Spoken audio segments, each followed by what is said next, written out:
सप्रेम साहेब बंदगी। सदगुरु कबीर साहब के चरणों में चरण बंदगी, महंत धीरज दास साहब के चरणों में चरण बंदगी, महंत रामधनी दास साहब के चरणों में चरण बंदगी। पवन पतित नेवादा धाम आश्रम कबीर आश्रम के धरा को नमन, समस्त संतों गुरुओं को शीश नवा के उनको नमन करता हूं। साहेब बंदगी। बंधुओं, संसार में इस नाना प्रकार से भ्रम फैला हुआ है। सदगुरु कबीर साहब ने सभी भ्रमजाल को तोड़ दिया और लोगों को सत्य का दर्शन कराया था। बंदी छोर ने हर उस आडंबरवादी प्रथा को तोड़ने का काम किया। एक भक्त का प्रश्न था कि क्या 184 योनियों से मुक्ति मिल सकती है? 184 इस योनि में क्यों मनुष्य भटकता है? तो 184 योनि में भटकने का कारण उसका कर्म होता है। कर्म, जैसा कर्म करोगे वैसा तुम्हें भोगना पड़ेगा, क्योंकि तुम्हारे कर्म का लेखा जोखा उस धर्मराय के पास सदा रहता है। कर्म का लेखा जोखा, नाप तोल, उसमें तनिक भी, किंचित मात्र भी कोई छूट नहीं होती। जो जैसा कर्म करता है उसको वैसे ही फल मिलता है। और इस संसार में दोबारा किसी को 84 लाख योनियों में भटकना ना पड़े, अर्थात सांप, बिच्छू, गोजर, छिपकली, तेंदुआ, बिल्ली, बकरी, गाय, भैंस, कीड़े मकोड़े, इन योनियों में ना भटकना हो तो सदगुरु कबीर साहब की भक्ति कर। क्योंकि सदगुरु कबीर साहब की भक्ति करने वाला व्यक्ति, उसको इस संसार में आवागमन का से मुक्ति मिल जाती है। लेकिन भक्ति करने के लिए भी सदगुरु कबीर साहब की अपने मन को निर्मल करना बहुत जरूरी है। बहुत सारे लोग क्या करते हैं कि बड़ी बड़ी कंठी पहन लेते हैं, लेकिन उनके अंदर का मन आज भी वैसे ही है। वह कहीं और उनका मन भटकता रहता है, कहीं देवी पूजने में, कहीं पातर पूजने में, कहीं देवता पूजने में। आजकल तो हमने बहुत सारे कबीरपंथियों को देखा है कि उनके घर में भूतों की पूजा होती है।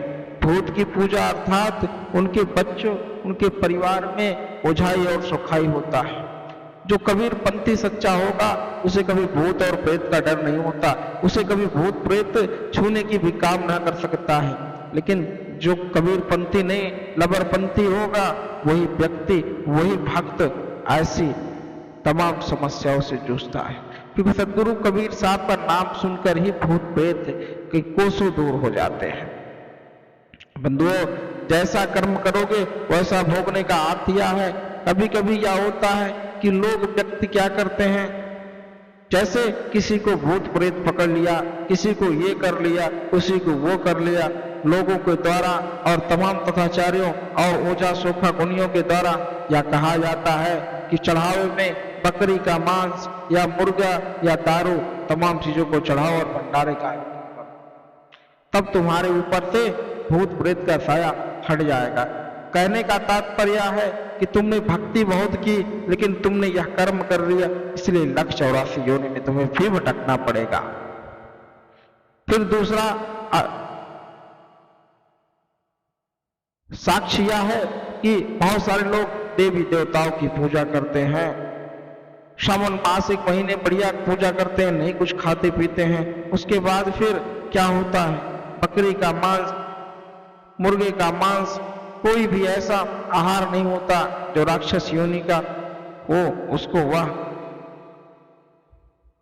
ग्रहण करते हैं। तो इस प्रकार के लोग भी इस 84 लाख योनियों में बार बार भटकना पड़ेगा।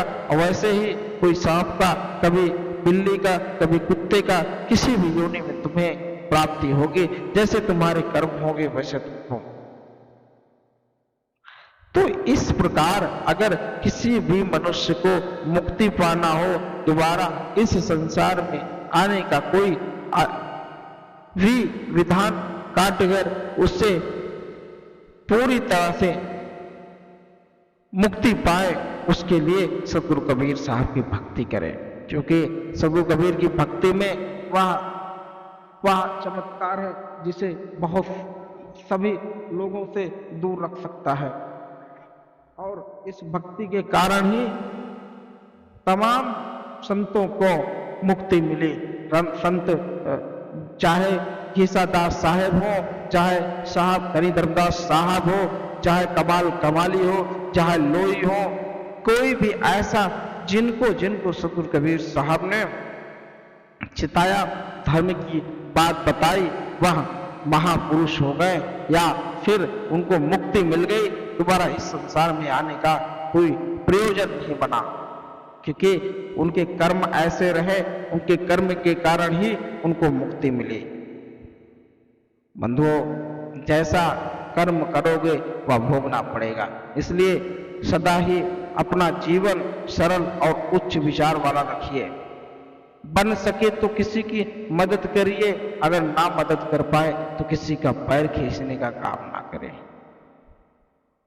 क्योंकि आज किसी के लिए तुमने थोड़ा सा गलत किया और वह तुम्हें सापेक्ष रूप से लौटाएगा।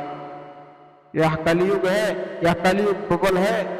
आप किसी को एक थप्पड़ मारोगे, जरूर वह वापस चला जाएगा, आपसे कमजोर होगा, लेकिन उसके मन में यह ठेस जरूर रहेगी कि मैं इसको लौटाऊंगा, हो सकता है उस एक थप्पड़ के बजाय आपकी जान चली जाए। ऐसे ऐसे कांड देखने को मिलता है जिसमें लोग क्या करते हैं, किसी ने किसी को गाली दी थी, किसी ने किसी को मार दिया, पीछे वाला व्यक्ति आराम से चला जाता, और वह सोचता है जिसने गाली दी, जिसने थप्पड़ मारा, और वह सोचता है कि मुझसे बड़ा कोई मजबूत, मुझसे बड़ा कोई पहलवान नहीं है। लेकिन जो जाता है पीछे हट जाता है, उसके मन मस्तिष्क में वह विकार भर जाता है कि इसको ठिकाने लगाना है या इसकी बेइज्जती करना है। कभी कभी यह भी समय आ जाता है कि वह उसकी जान भी ले लेता है। तो इसलिए अपने वाणी को संयम रखें और अपनी वाणी और अपना वाणी के में मिठास रखें, क्योंकि सदगुरु कबीर साहब कहते हैं कि ऐसी वाणी बोलिए मन का आपा खोए, और को शीतल करे आप शीतल होए। वाणी ऐसा बोलिए जिससे सब आपका मन तो शीतल होगा ही, दूसरे को भी अच्छा लगेगा। जब दूसरे को अच्छा लगेगा तो आपको भी प्यार से बात करेगा। इसलिए बंधुओं, सिर्फ 184 योनि से भटकने के लिए सदगुरु कबीर साहब ही बचा सकते हैं। सदगुरु कबीर साहब की भक्ति करो।